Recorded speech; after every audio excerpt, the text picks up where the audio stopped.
Moving on, Treasury Secretary Scott Bessent has called on the European Union to join the U.S. in adding pressure on Russia, indicating possibility of more tariffs on countries buying Russian crude oil.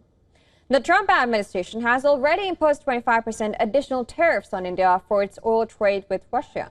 Bessent argued that the exert additional economic pressure could force President Vladimir Putin to go ahead with peace talks with Ukraine. He said that the Russian economy will collapse if Washington and the European Union impose more secondary sanctions on purchase of Russian oil.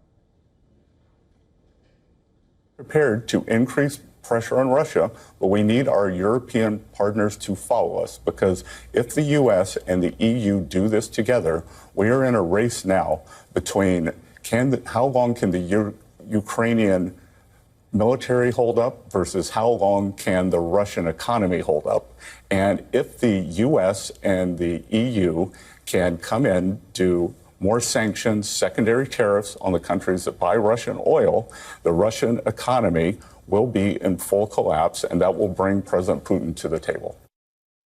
Bessent stressed on the fact that while the U.S. is ready to increase pressure on Russia, he expects the European Union to follow them.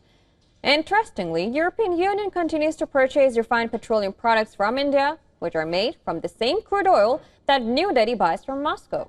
Bessent also did not name any countries that may face these secondary tariffs. President Trump has threatened to penalize countries that buy Russia's oil, seeking to cut off a key funding source for Russian leader Vladimir Putin's war.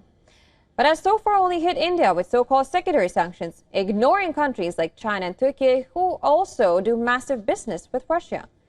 Meanwhile, India and the European Union are set to significantly elevate their engagement this week with 2 high-level ministerial visits to New Delhi and the 13th round of negotiations for a landmark free trade agreement. The flurry of diplomatic activity comes even as both sides aim to conclude the FTA by year's end, building on momentum from External Affairs Minister S. Jaishankar's visit to Brussels and visit of European College led by President Ursula von der Leyen to India.